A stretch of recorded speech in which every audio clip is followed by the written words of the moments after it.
Ford trying to come in alone. Shoot! Score! Yanni Ford, baby! He wins it for the Lightning! 5-4 in overtime! Taylor the shot, redirected, score! Game 7, Montana St. Louis! We are going back to Tampa Bay! A Cavalier spinning. A Cavalier looking, trying to drop it off, brings it in himself, left it in the middle, shot, score!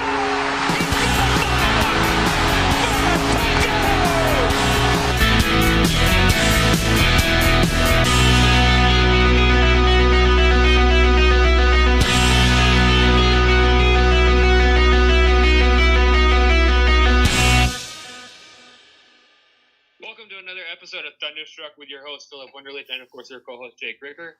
What's going on, Jake? Nothing much. How you doing today, Phil? Doing great, man. We came off a upsetting loss last night, but, we're doing all right. Yeah, it was a bummer, but, we're getting closer and closer to the playoffs, so it's only getting more exciting, and it's only a few more days here. Yeah, absolutely. And like you say, there's only a few days away. Playoffs do start on April 10th. We only have 2 games remaining, and we'll kind of get into that a little bit later as far as those 2 subjects go. But like you said, we did lose against the Montreal Canadiens, and it's kind of upsetting too because how good we've been playing as of late, and it kind of cost us like being one of the best teams in history. Yeah, it's definitely a bummer that we are not going to be able to break that record. Obviously, the record, in the grand scheme of things, doesn't really mean anything. It doesn't give us an advantage, but it's still fun to break those kinds of records. So it thinks that we can't do it, but it's not the end of the world. I know most Lightning fans will say that they are more concerned about a different kind of trophy. So it's not too big of a deal, but this is a back-to-back game, and we're playing against the Montreal Canadiens, who are fighting for their playoffs lives. They were at the time 1 point out of the playoffs. I believe they're tied now. So they knew they were going to put everything into this game and go all out, and they did. They played their best game that they could have played. Yeah, like you said, there are a couple of teams still competing in the East. It's kind of interesting to see that the Blue Jackets and the Montreal Canadiens are a couple of the teams that we've been talking about for about a month or so, and they're still hanging on. And as well as the Carolina Hurricanes, with that storm surge going on. And it's going to be an interesting last few days. Like you said, the Canadiens are tied right now with the Blue Jackets as of the record, but the Blue Jackets are winning based on regulation overtime wins. And going to that, Jake, kind of dive into it a little bit here. We actually had a question about it on who would you rather face in the East, in the first matchup, and who would you least likely to face in that matchup as well? Yeah, that's a good question. That's something that's going to be big in these last couple of games, even though it doesn't mean much for the Bolts, obviously. These teams are going to be in and out of the playoffs, so it obviously affects who will be playing. Now, as of who I would like to play, honestly, I don't really care too much. I think anybody we face in the first round is somebody we're going to be able to beat, and we can, easily do. Obviously, again, we've touched on this before. The playoffs are an entirely different beast. So the team you saw in the regular season is not going to be the team you see in the playoffs. But looking at it, it looks like it's either going to be Carolina, Columbus, or Montreal. All those teams are within a point. I don't think anybody else could slip down, considering Pittsburgh's at 97, so they probably won't get past. It's unlikely. So, yeah, Carolina, Columbus, or Montreal. I would pick Columbus just because we have a series sweep on them right now. They haven't, if I'm correct, I'm pretty sure I am. We have beaten Columbus every single time. So just going off regular season, obviously Columbus would be the favorable matchup stats-wise. Yeah, that's exactly how I kind of see it too. Like you said, we've been unbeaten against the Blue Jackets. and that's really a testament to the team. And also, not only that, but the Blue Jackets have never made it past the first round. They did make, like we mentioned before, they made a lot of acquisitions with the trade deadline, picking up Dzingel, picking up Adam McQuaid, picking up, of course, Matt Duchene. But, at the end of the day, I think we're a better team than that. We do have a few injuries, which we'll talk about now. Victor Hedman is out, and he's likely shut down for the remaining of the season, which is only 2 games left. And Louis Domingue is also injured right now. Yeah, the 2 big notes on these injuries, though, is that they're both, I believe, day-to-day. So even though Hedman was said to be out for the season, when he got hurt, which was a couple days ago, that was the best thing that you could have heard as a Bolts fan, because that just means that they're taking precaution, obviously. Again, these games don't really mean anything in the sense of position-wise. Obviously, you want to keep your best foot forward here going into the playoffs, but so you're not going to bring him back and try to rush him back. So you're gonna rest him up now, and the same thing goes for Domingue as well. Even though Domingue is a backup goaltender and most likely will not be playing the rest of the season, it's still obviously important to get him at 100% in case he needs to come in for Vasilevsky. And speaking for who's replacing for Domingue right now, it's Eddie Pascal. And boy, was he amazing in the Montreal game. Yeah, he played really well. It seemed like he was the only one that did show up in that game, to be honest. It was a really rough start. We couldn't get anything going offensively, but our goaltending looked great. I don't mind shutting down Louis Domingue, considering, like I said, we only had those 2 games remaining. And considering how well Pasquale played, it's good to see. I mean, you have, and then going into playoffs, you're going to have the 3 goalies anyways.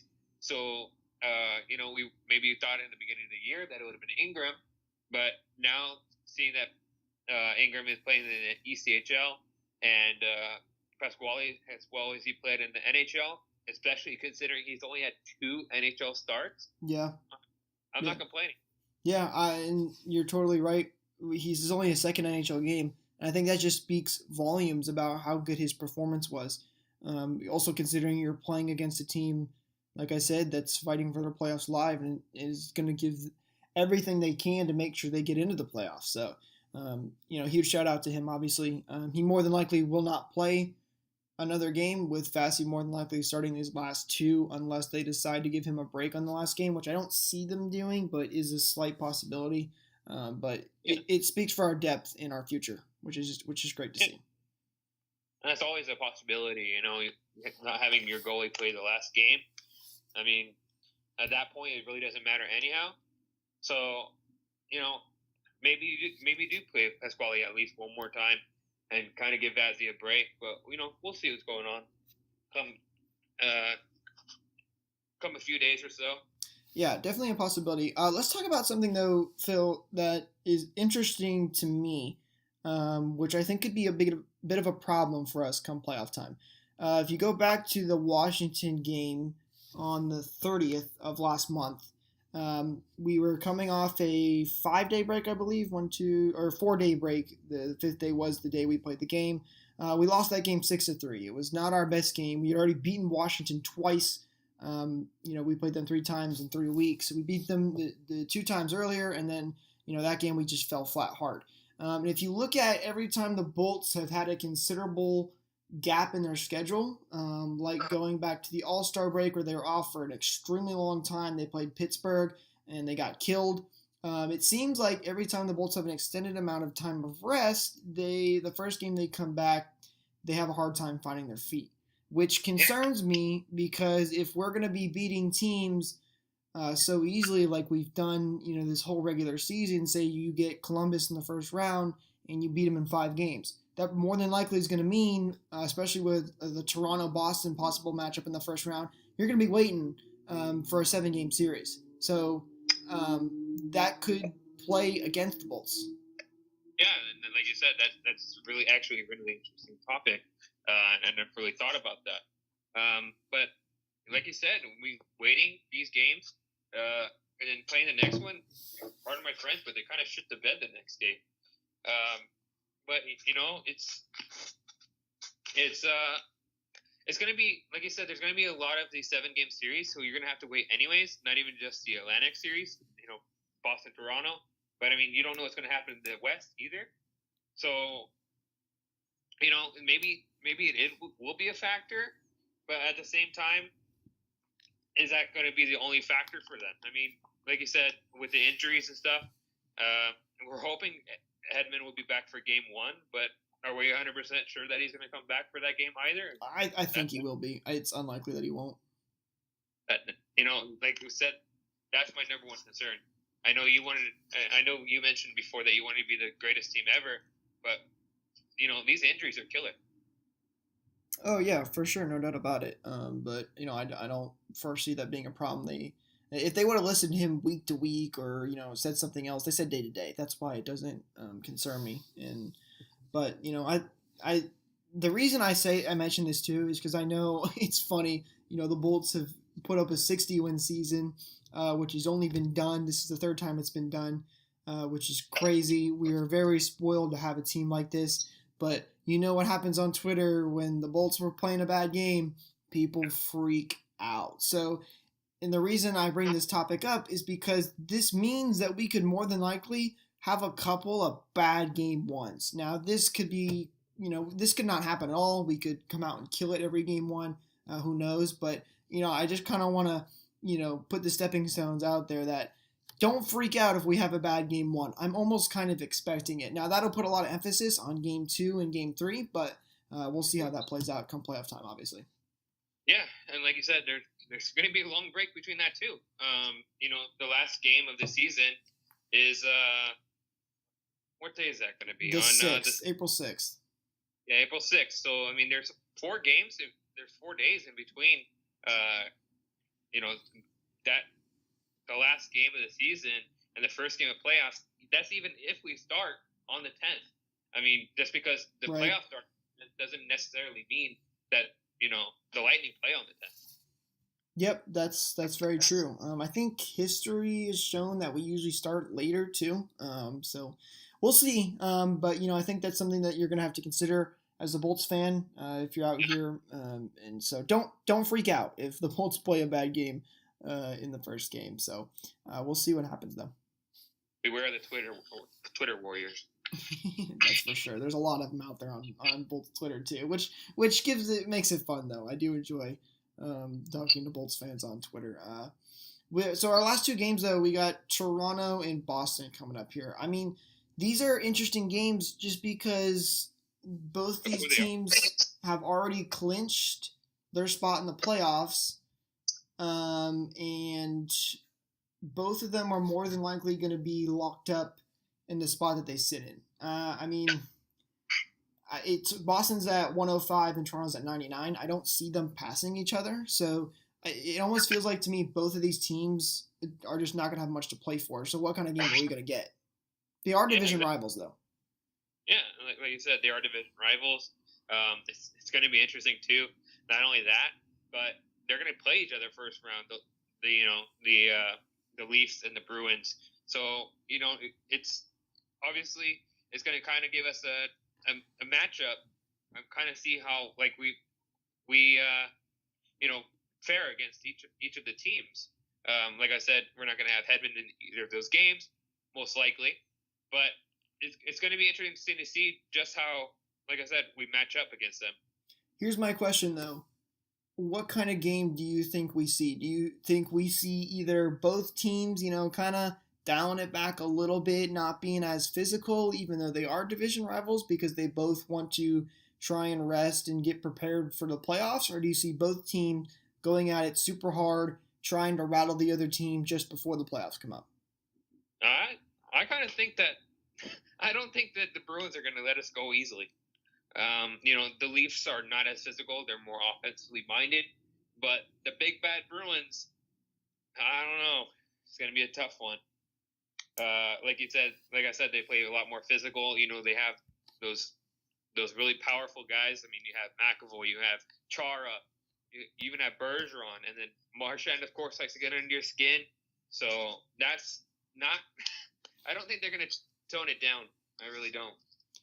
Yeah, it's definitely true that these teams obviously have a history, especially with the Boston Bruins. So we'll see what happens. Personally, I'm hoping that both of the teams dial it back a little bit and don't get too physical. But then again, it's a division rivalry, so it'll be tough to say.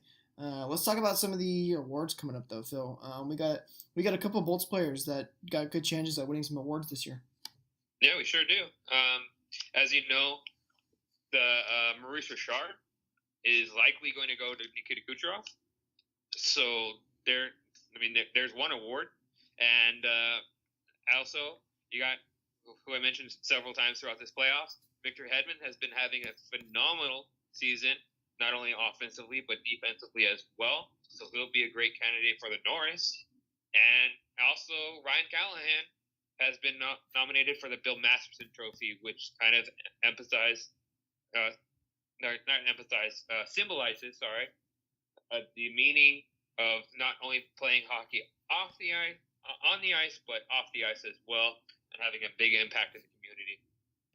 Well, let's start with the Norris Trophy. You mentioned Victor Hedman and Ryan McDonagh. Personally, I love Ryan McDonagh and what he's done this season. He's obviously had a huge improvement from when he came over to the Bolts last year. He's played a very, very good defensive game this year, but he has not had a huge offensive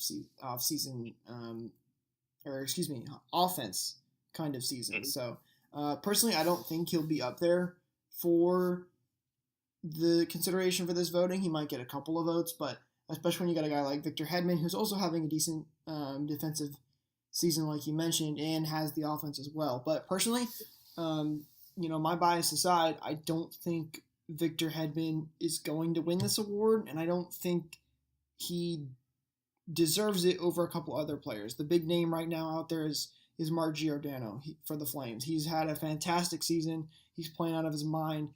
I think he's most likely the guy that's going to get that award. Yeah, and it'd be really upsetting to me to see Mark Giordano to win the Norris. I'm not the biggest Mark Giordano fan, and I love Victor Hedman. So if I see Mark Giordano winning that award over Hedman, I don't know. It might upset me a little bit. I mean, yeah, but you gotta think about the stats. I mean, even Victor Hedman, he's missed a couple of games here and there too. So Giordano's stats, I think, just speak for themselves. Yeah, and Mark Giordano, putting my thoughts aside, like you mentioned, he has the numbers to show for it, and he's also up there in age.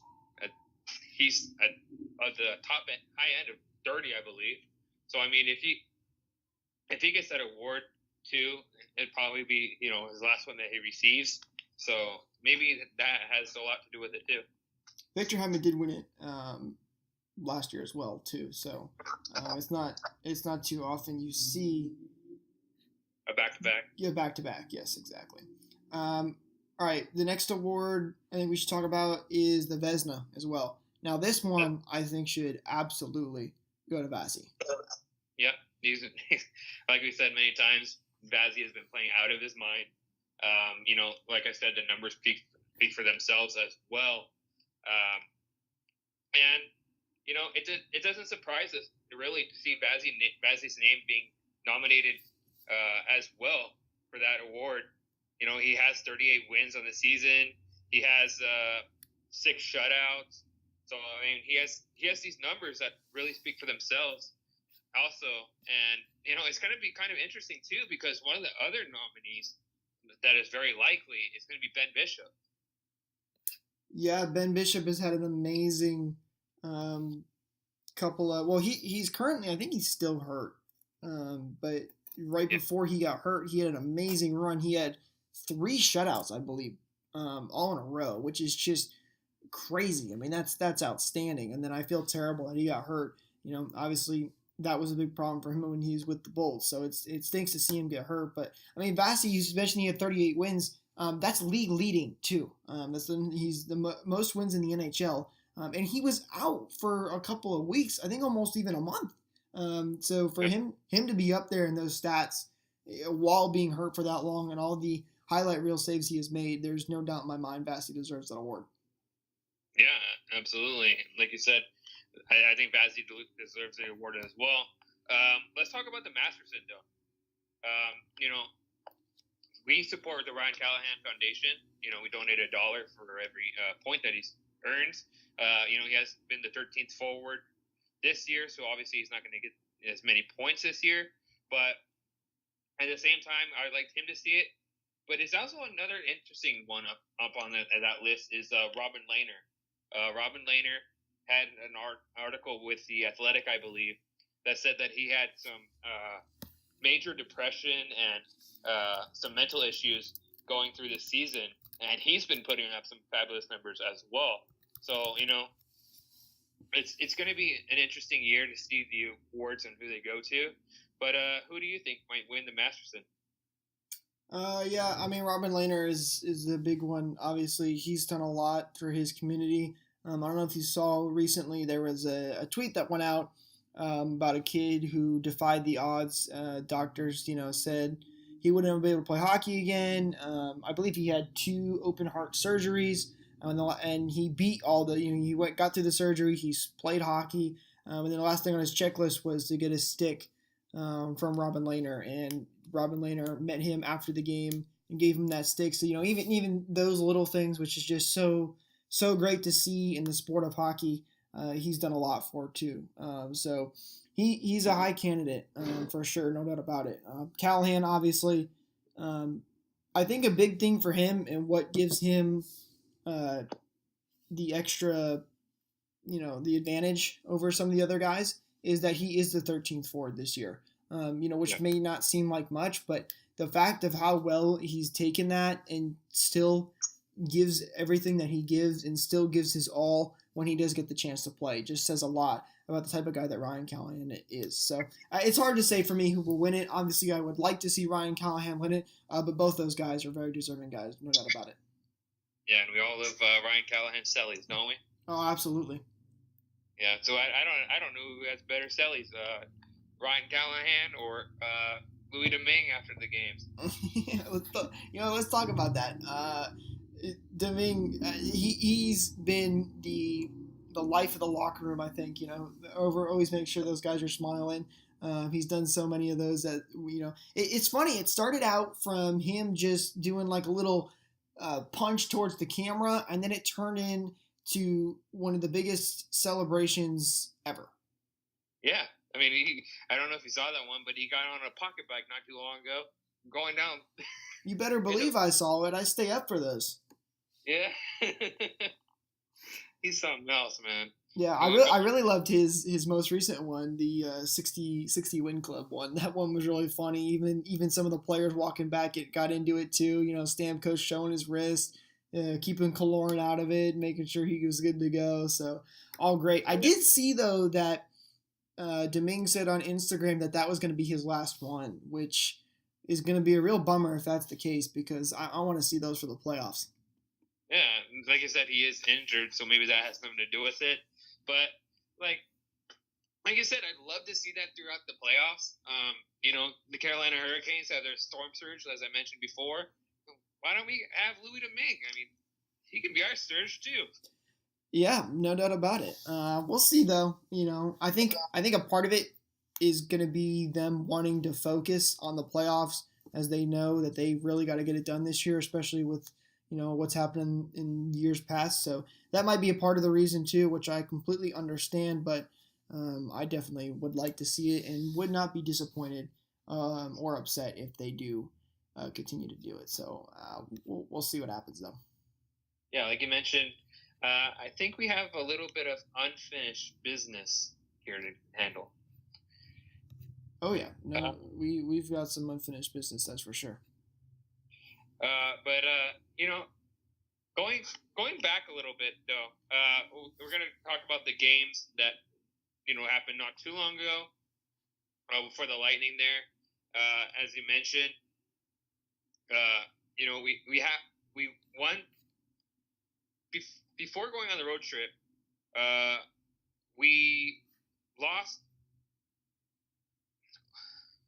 one game against Washington Capitals, and then we won the game before that against Boston. Like you mentioned, that it's been a very physical series too, between the Washington Capitals and the Bolts, and in this one, is this the game that Victor Hedman got hurt? Which one was it? The one against when we lost 6-3. Oh, sorry, we won. We lost 6-3 against Washington. I'm trying to remember. I believe I can't remember off the top of my head. I couldn't tell you. He's been out for I think 2 games. I think that's when he got entangled with Carl Hagelin. Yep. I think you're right. I think that's when it was. Yeah. So that was a definitely downfall of this one, but it was a good uprising too, because we've been waiting for a fight between Eric Cernak and Tom Wilson, and it finally happened. Yeah, that was great to see. Obviously, a lot of Bolts fans wanted to see that fight. It was a good fight too. Cernak obviously put up. It was a tough fight for him. Him being much smaller than a guy like Tom Wilson, who's huge, and has got a height and weight advantage over almost anybody in the league. So that's going to be a physical series if that's one that we see in the playoffs. So it'll I love it. I think the physicality of this is so much better than it was last year. So we'll see what happens. But it was good for the Lightning to make a statement, obviously in these 3 games, to show that we're ready to play you guys, and the physicality isn't going to win you the series this time. Yeah, and like you said, the physicality is not going to win them the series. Even Anthony Cirelli was mixing it up, and he got into a brawl with Brooks Orpik. So Anthony Cirelli is not a big guy either, and he's taking on a veteran who has been known for fighting. So it's good to see these smaller players standing up to their bigger players, even if they are known for their fights, and they're not going to be pushed around. Yep. And even we had just recently the one defenseman we called up from Syracuse. I'm gonna butcher his name, but it starts with the G. Gerdshier. What is it? Gauntz. Yes, Gauntz. He even got into a fight that game that he played. And he's not known to be a fighter, so it's good to see him making a presence and trying to make a name for himself. Yeah, and that's the thing too. These players, they're stepping it up, physicality wise, and that's one thing that we were lacking. And like you said, Gauntz was mixing it up, and like I said, Cirelli and Eric Cernak. So it's good to see, and we got to keep it going. We can't let down. All right, guys. And don't believe we had any other fan questions or anything like that. So I appreciate the one from Michelle asking us about the matchups earlier. But that's going to be it for this one. Unless you have anything to add there, Jake. Nope. Just make sure if you guys did enjoy this episode, make sure you like, comment, and subscribe. Let us know what you guys want to see next. We want to make sure that you guys are enjoying this podcast. So if there's something that you would like to see in the future, please sure do let us know. And we'll see you guys next time. Yeah, we'll see you guys next time. And thank you for the support, and hope it continues.